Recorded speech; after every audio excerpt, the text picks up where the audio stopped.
Imagine you move from a place where you lived all your life. Imagine you move and you leave all your children and wife. Starting all over again, but no one you know is around. Well, they didn't have to imagine. They built it up from the ground. How does it sound? Not easy because it isn't. Could have praised them, but it didn't. But the Ray Bond, that's a winner. And they ran straight to the finish. You get to know them up close and personal. Wait, just give me a minute. Welcome to the front row. Can I get a drum roll? Intentional. We may be immigrants, but we are still intentional. We are dependable. It's just that set the bar, but still the best of all. We are intentional.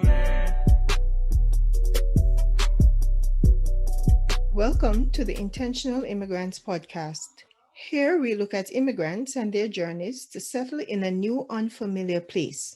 They, as pioneers, have embarked on uncharted territories so that you will be able to share in their trials, challenges, joys, and triumphs. We will learn from them so that you will not make the same mistakes. If you are a new immigrant, take hope. There is a light at the end of your tunnel. You are not alone. Others have gone before you, and they have left a light for you to see. Today's guest is Douglas Blair, who came to Canada as an international student. Douglas has created his own path by operating his landscaping and lawn services company. In this capacity, Douglas is able to engage his passion of creating beautiful oases for his clients, as well as working with his hands. Let's listen as Douglas tells his story. Douglas is from the country of Jamaica. Here are some interesting facts about Jamaica. Jamaica is a former British colony. It gained its independence from Britain on August 6, 1962. Its population is approximately 2.7 million people. Its official language is English. Its location is in the Caribbean, south of Cuba. The capital of Jamaica is Kingston. Its flag colors are black, green, and gold. It's separated as follows. A diagonal yellow cross divides the flag into 4 triangles, green at the top and bottom, and black on the hoist side and outer side. Let's listen as Douglas shares his experience as an international student and now as a business owner. Hi, Douglas. Welcome to the Intentional Immigrants Podcast. How are you doing this evening? Thank you. Can you tell us a little bit about yourself? Where do you reside and how long ago did you migrate? So first and foremost, I came to Canada in 2014 in the province of New Brunswick. I came with the sole purpose for schooling, where I did mechanical technology engineering course. It was a 2-year diploma course. After which, I got a job with Apple Valley Foods, a company that's a producer of apple pies and other forms of pies. After which, I leave the Maritime and I am currently living in Fort McMurray, Alberta.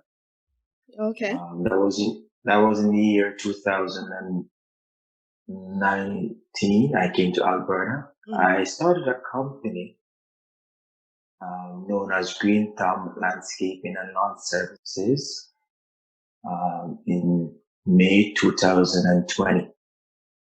Okay, interesting. Have you had the chance to return home? Unfortunately not. No, I haven't had a chance to go back home just yet. What do you miss most about the country of your birth? Which country is it that you're from again? So I am from the beautiful island of Jamaica. That's a Caribbean island. I was living in Manchester, Jamaica. That is central Jamaica, and where I did all my schooling from elementary to high school. Okay. What do you miss most about Jamaica? Definitely, it will have to be the weather. the warmer temperature, especially in the winter time. So you're saying the -40 is not doing you well here? Not at all, Yolanda. The -40 is pretty brutal, but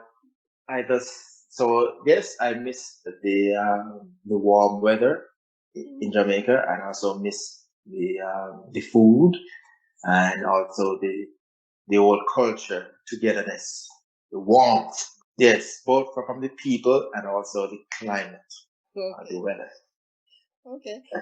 What place or activity would you recommend to someone visiting your country for the first time? A must see, a must have, must experience. So definitely I will recommend visiting the western side of the island, namely Negril, a small town where you are able to look at the sunset while it goes down into the ocean. Place that I would recommend, Green Gutter Cave. Reason being, if you are a person that likes to explore that cave, you'll be able to go in that cave, and there's a lot of history in that cave as well, because that's where most of the slaves escaped from the whole oppression. So there's a lot of history there for Jamaica. Okay. So that's a must see and a must place to go. If you want to know about Jamaica culture, that's where you gotta be. It's gonna be. And also another place that I would recommend persons to go is Port Royal, very historical place where if you want to know about the Jamaica history, that's where you want to be as well. So a must do, I will recommend that they will try Jamaican food, not in the resort, but outside of the resort. That's where you authentic Jamaican food. Or even restaurants outside of the resort. Yes, restaurant outside the resort. We do the trick as well too. What product or service do you offer? So currently, the company offer lawn maintenance. Mm-hmm. We offer hardscape, and we offer lawn treatment, and we also do aeration. So pretty much everything that is lawn orientated in terms of maintenance and the whole upkeep of the lawn. We do those. And as I mentioned, hardscape. So persons who don't really know what hardscapes are, those are like the stonework. So we rent brick patios, fire pits, those kind of hardscape we do. Thank you. How does your service and products add value to people's lives? So I would say in two ways. One, the value for the homeowner would definitely be financial value to the property, because when you have that curve appeal, it adds value to your home. Mm-hmm. For the individual, it gives you that sense of belonging, that sense of purpose, knowing that you can go outside and you can relax. That's why you're looking at.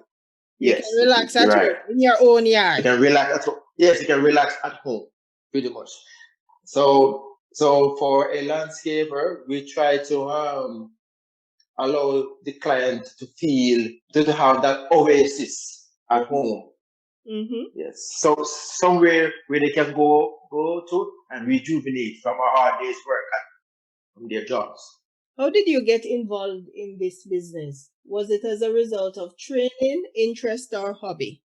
So I would say interest and hobby. Tell us a little about that. So in terms of interest, I was always intrigued by plants and how things grow, and I also like to do things with my hand and see the end result.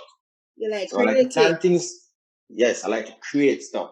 So if I'm So that's the reason why I venture into landscaping, because I am able to create something for somebody that they will love.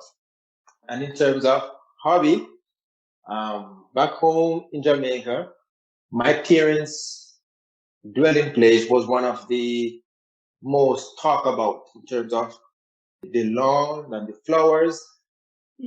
So our house was one of the home that would stand out in the community. And as a result of that, I was also very much involved in that with my mom and my dad. Even though I have three other siblings, I was the one that always ensured that the lawn was cut and the flowers were trimmed, were pruned. So from an earlier childhood, I was drawn to nature. So I was a nature loving person from a child coming up. And I think that is also as a result of my father's background. He's an horticulturalist slash farmer. So by saying that, I was probably driven in that direction from an early time in my life as a result of my father being a farmer. Okay. How long have your business been in operation? We are going to embark upon our second season. So yes, we'll be around now for 2 seasons now. Okay, almost a year. Pretty much, a little bit more than it's going to be coming to the next season. It's going to be a full year in operation, and we have big plans. And you have big plans to expand the business. That's right. Share an experience that blew you away in terms of the impact of your product or service. So one such client come to mind as you asked that question. There was a client that they were looking for a landscaper from May of last year, and this individual called a lot of landscaping company, but each of them was promised that they will come, but they didn't turn up. So she got a hold of me, and I said I was coming, and I did come. And as a result of that, we were able to obtain that hardscape job.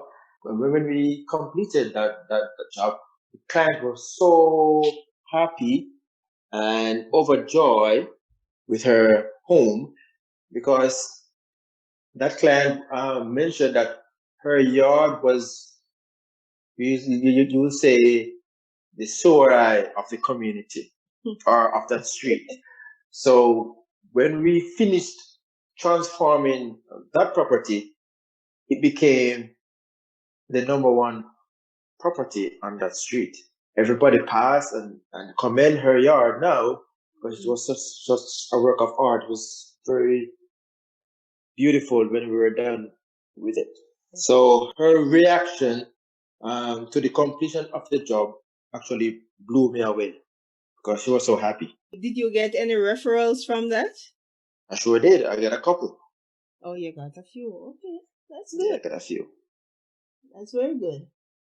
Yes. Well, yeah, mind you, most of my job last season were basically referrals. I did one, persons like it, and they send me on to another individual. So they were mostly referrals last season. Last season, okay. Okay, that's good though. That's good. Yes, definitely. It means that your customers are happy with the end product of the job. That's right. That's correct. Share a difficulty and the lessons learned as a result of that experience.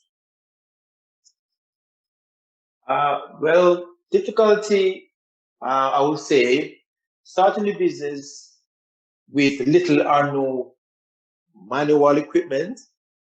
That within itself was a difficulty, because we had to do most of our earth moving stuff by hand.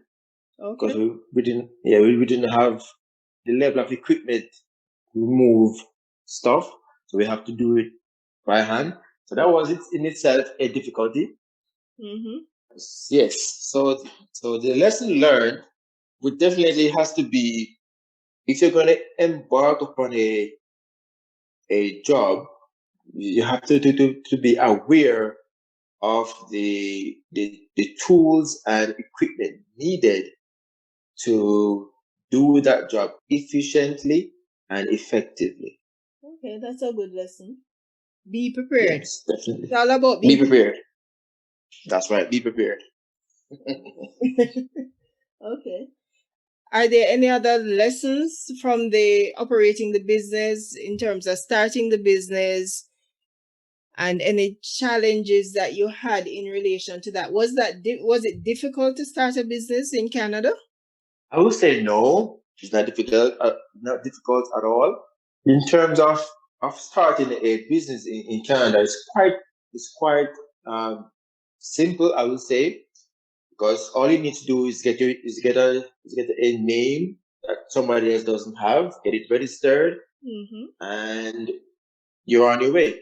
But there are two ways that you have to think about if you want to be a sole proprietary business or a partnership corporation. Yes, that's right.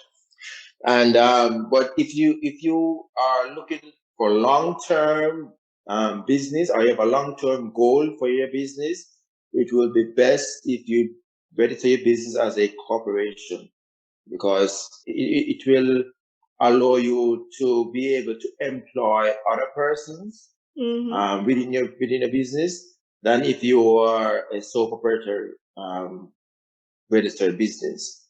Okay. So because if you want to employ anybody, you have to be a corporation to do that. Okay. So my advice to anybody who want to start a business, do it as a corporation. Okay. It will be less headache in the future. Okay. Thank you. Yeah. What's your personal philosophy or mantra? My personal philosophy definitely comes from the Bible. Do unto others as you like them to do unto you. So I use that in everything. I use it in my business, and I use it when I'm approaching a client. So whatever I want me to do for them, I would like them to do it to me as well. So that's how I think. That's my thinking. Do unto others as you would like them to do unto you. Share a morning routine or ritual which has helped you well. So my morning ritual definitely has to be, so prayer in the morning before go out. Pretty much that's what keep me through the day. So that's my only routine. Okay. Yes, a morning devotion, and that's it. Morning devotion. Okay, thank you. Yeah. Recommend a must-read book. So that's a book that you have read or are reading, which has helped you well. I would definitely have to say this book known as Rich Dad Poor Dad. The reason I like this book is because if you want to be an entrepreneur, that's the book you have to read. It shows you how to not only manage money, but it's also a personal mindset you have to have if you want to be a successful entrepreneur. So, any particular takeaways from that book?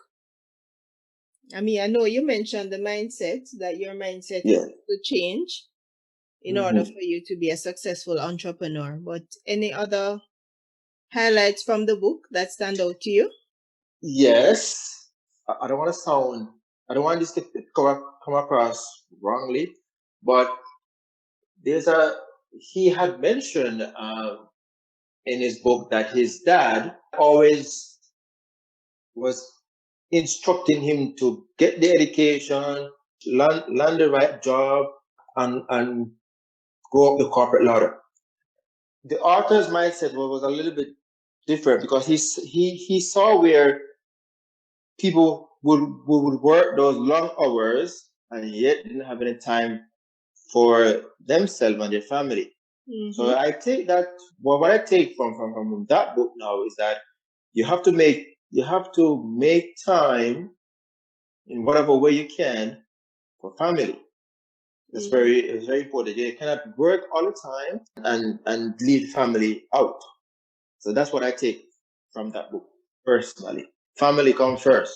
Family comes over work. Before work.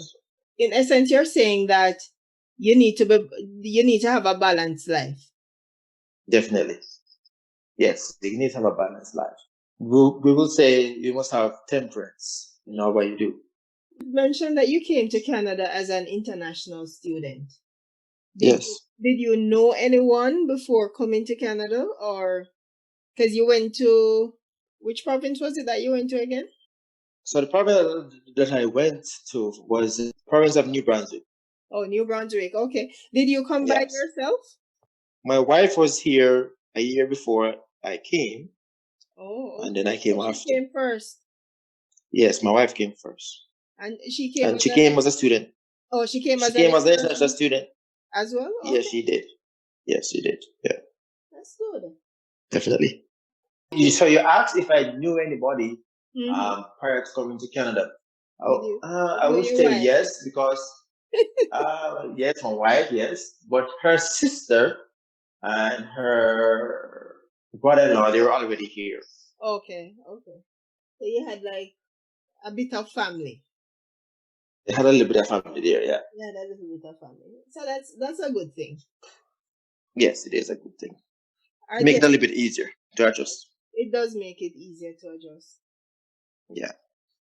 Are there any tips for my listeners? Yes. Go out there and do whatever your mind say you should do in terms of business. If you want to start a business, go out and do it. Don't put it off for tomorrow. If you want to plan on going to further your education in any way, go and do it. So I would say be a go-getter. Just go get it. Go do it. Thank you. How can my listeners make contact with you? I have an email address, which is greenthumbslandscaping@gmail.com. I have a Facebook page as well, Green Thumb Landscaping and Lawn Services Facebook page. And I have a telephone number as well, which is 780-381-1675. Douglas, thank you very much for sharing your experience with my listeners as we share in your journey to settle in Canada, and we are wishing you all the very best as you go into season 2 of your landscaping business. Thank you. Thank you for having me. Thank you to the following persons and websites who made this podcast possible. Today's guest, Douglas Blair of Green Thumbs Landscaping and Lawn Services Company. Xavier Anderson for providing music. Facts about Jamaica were found on www.countryfacts.com. I'm inviting you to like, share, and subscribe to this podcast. The podcast can be found on Google Podcasts, Spotify, Podbean, as well as YouTube. Until next time, I am your host, Yolanda Jack, reminding you, he who watches the wind will not sow. He who watches the clouds will not reap. Ecclesiastes 11 verse 4. You are born for greatness. Step out into your greatness so that mankind can benefit from you being here. So long, until next time. We are dependable, it's just that set the bar, but still the best of all, we are intentional.